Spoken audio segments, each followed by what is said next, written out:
আমরা যেটুকু শুনেছিলাম তারপর থেকে বলছি। এরপর আমাদের গৌরসুন্দর ধীরে ধীরে একটু একটু করে বড় হতে থাকে, না তার দুষ্টুমিও তত বাড়তে থাকে। সে নদীতে গিয়ে যখন ব্রাহ্মণগুলো স্নান করতে নামতো, সে ডুব সাঁতার দিয়ে তাদের পা টেনে ধরতো আর ধরে হিড়ি করে টানতে টানতে নিয়ে যেত। আর তারা পরিত্রাহী চিৎকার করতে থাকতো যখন, তখন পা ছেড়ে দিয়ে একটু দূরে গিয়ে নিমাই হাসতো।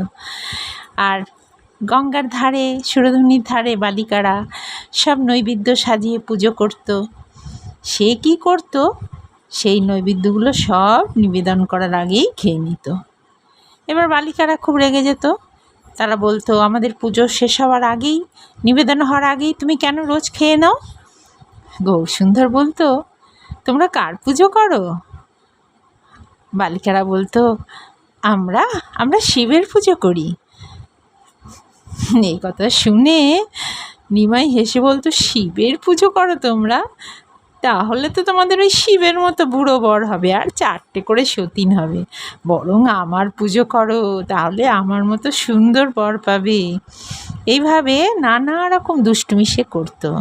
তো একদিন যখন সে গঙ্গার ধারে এরকম দুষ্টুমি করছে, তখন সব বালিকারা এবং ব্রাহ্মণেরা সব একসাথে দল বেঁধে তারা স্থির করে, এবার এর একটা বিহিত হওয়া দরকার। আজকে আমরা সবাই মিলে নিমাইয়ের মায়ের কাছে, শচী মায়ের কাছে যাব, গিয়ে নিমাইয়ের নামে নালিশ করব। সবাই মিলে দল বেঁধে গেছে নিমাইয়ের নামে নালিশ করতে। শচীমার কাছে গিয়ে বলছেন, মা গো শোনো, তোমার ছেলের দৌরাত্রিতে তো আমরা টিকতে পারছি না, সে এই রকমের দুষ্টুমি করে জানো। এক ব্রাহ্মণ বলছে, আমি স্নান করতে নেমেছিলাম জানো, সে ডুব সাঁতার দিয়ে আমার পা ধরে হিড়ির করে টানতে টানতে নিয়ে যাচ্ছে। আমি তো ভাবলুম বোধহয় কুমিরেই ধরেছে, কত ভয় পেয়ে গেছিলাম। তারপরে তোমার ছেলে দূরে গিয়ে হাসছে। শচীমা এত অভিযোগ শুনে একটুখানি ক্ষুব্ধই হন, বলে, নিমাই কোথায় তুমি? শিগগির এসো এদিকে। নিমাই সঙ্গে সঙ্গে ছুটে এসে বলে, কি হয়েছে মা? বলছে, এনারা এসেছেন, তুমি এই সমস্ত দুষ্টুমি করো। তখন একজন ব্রাহ্মণ বলছেন, এক্ষুনি ওই ঘাটে এইসব কাণ্ড করে এসছে। তখন নিমাই বলছে, মা দেখো, যদি এদের কথা সত্য হতো তাহলে তো আমার চুল ভেজা থাকতো, আমার জামা কাপড় ভেজা থাকতো। তুমি হাত দিয়ে দেখো আমার মাথা, জামা কাপড় কোথাও ভেজা কিনা। মা হাত দিয়ে দেখছেন, সত্যি সত্যি কেউ যদি কিছুক্ষণ আগেই গঙ্গায় ডুব দিয়ে আসে তাহলে তো তার চুলটা অন্তত ভেজা থাকবে। মা হাত দিয়ে দেখছেন চুল শুকনো, জামা কাপড় শুকনো। তখন শচীমা বলছেন, তোমরাও যে অভিযোগ করছো আমার ছেলের নামে, কিন্তু ও তো সব জামা কাপড় শুকনো, চুল শুকনো, তাহলে এইমাত্র কী করে ও গঙ্গা থেকে ডুব দিয়ে এলো? তখন তারাও অবাক হয়ে যায়, একে অপরের দিকে চাওয়াচাওয়ি করতে থাকে। শেষে তারা সবাই মাথা নিচু করে ফিরে চলে যায়। এরকম নানা ধরনের দুষ্টুমি লীলা নিমাই করত। এইভাবে ধীরে ধীরে পর শচীমা নিমাইয়ের পড়াশোনার ব্যবস্থা করে, তাকে টোলে পাঠানোর ব্যবস্থা হয়। কিন্তু নিমাই এত মেধাবী ছিল, অল্প কদিনের মধ্যেই সে সাহিত্য, ব্যাকরণ, অলঙ্কার সব বিষয়ে পাণ্ডিত্য অর্জন করে ফেলে। কিন্তু কিছুদিন পরেই তার পিতৃবিয়োগ ঘটে। কিন্তু মা তার পড়াশোনা বন্ধ করেন না, অনেক কষ্ট করে নিমাইয়ের পড়াশোনা তিনি চালিয়ে যেতে থাকেন। নিমাইয়ের যখন 12 বছর বয়স, তখন 6 বছরের লক্ষ্মীপ্রিয়ার সঙ্গে তার বিবাহ দেন। কারণ শচী মায়ের মনে সবসময় একটা ভয় ছিল, তার প্রথম সন্তান বিশ্বরূপ সন্ন্যাসী হয়ে চলে গিয়েছিল। তাই তার মনে সবসময় ভয়, নিমাইও যদি চলে যায়। তাই তিনি অতি তাড়াতাড়ি তার বিবাহ দিয়ে তাকে সংসারী করে সংসার বন্ধনে বাঁধবার জন্য তাড়াতাড়ি করে বিবাহ দিয়ে দেন। তো নিমাই খুব কম বয়সে এই বিশাল পাণ্ডিত্য অর্জন করে ফেলে। বৃহস্পতির মতন তার জ্ঞান, ছাত্রদেরকে নানান রকম সুন্দর সুন্দর শিক্ষার সাহায্যে তিনি জ্ঞান দান করতে থাকেন। তো সেই সময় কেশব কাশ্মীরি নামে এক পণ্ডিত, তিনি ভারতবর্ষের বহু স্থান জয় করে দিগ্বিজয়ী আখ্যা নিয়ে ফিরছিলেন। তিনি এসে উপস্থিত হন নবদ্বীপে। তার মুখোমুখি হতে নবদ্বীপের কোনো পণ্ডিত সাহস পান না, কারণ তার প্রতিভা, তার বিচার শক্তি, তার বিজয় বার্তা সকলকে বিস্মিত করে এমনভাবে যে সকলেই তাকে আড়াল করে লুকিয়ে থাকে, তার মুখোমুখি কেউ হতে চায় না, কিন্তু নিমাই তার মুখোমুখি হয়। সুরধুনির ধারে গিয়ে নিমাই কেশব কাশ্মীরিকে বলে, আচ্ছা এই সুরধুনিকে নিয়ে একটা স্তব রচনা করে বলুন তো।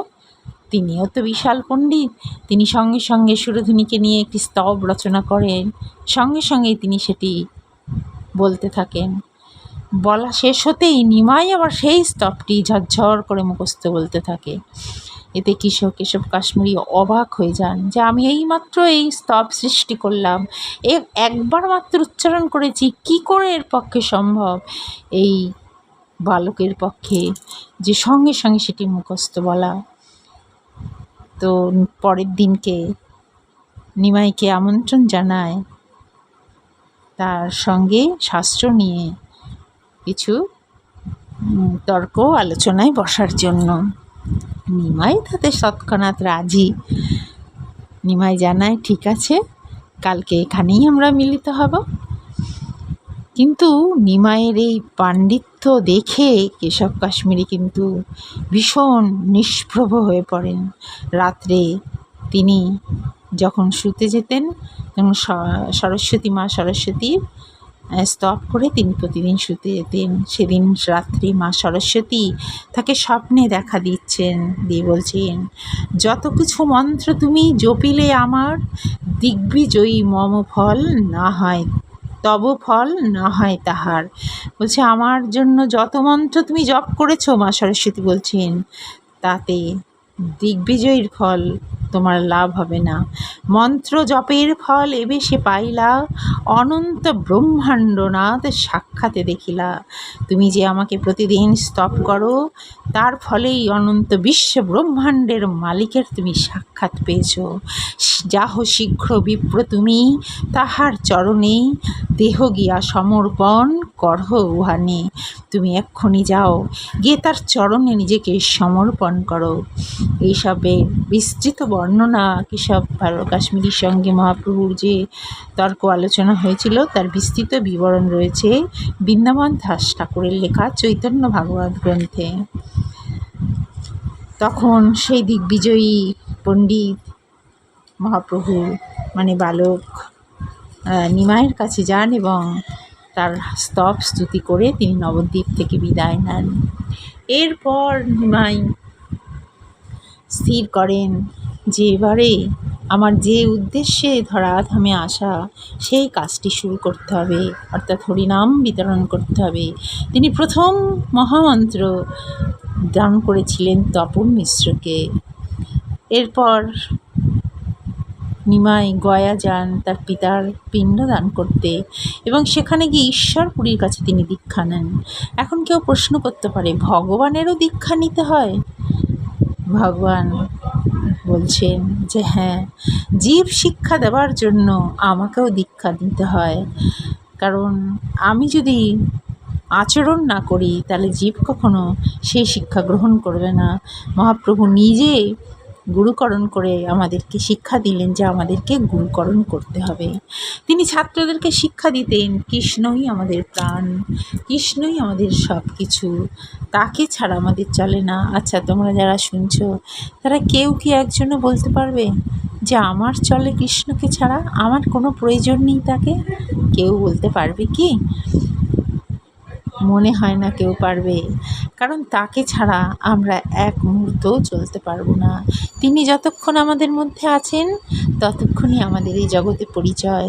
যেই মুহূর্তে তিনি আমাদের এই দেহরথ ছেড়ে নেমে চলে যাবেন সেই মুহূর্তে আমার পরিচয় শুধুই বডি, মৃতদেহ, সব দেহ।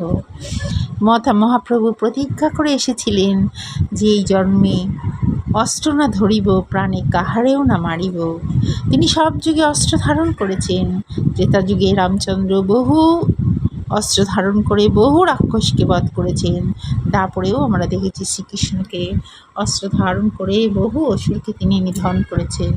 কিন্তু এই যুগে, কলিযুগে ভগবান কোনো অস্ত্র ধারণ করবেন না, সেই প্রতিজ্ঞা করেই এলেন। পরে রেকর্ডে বলি।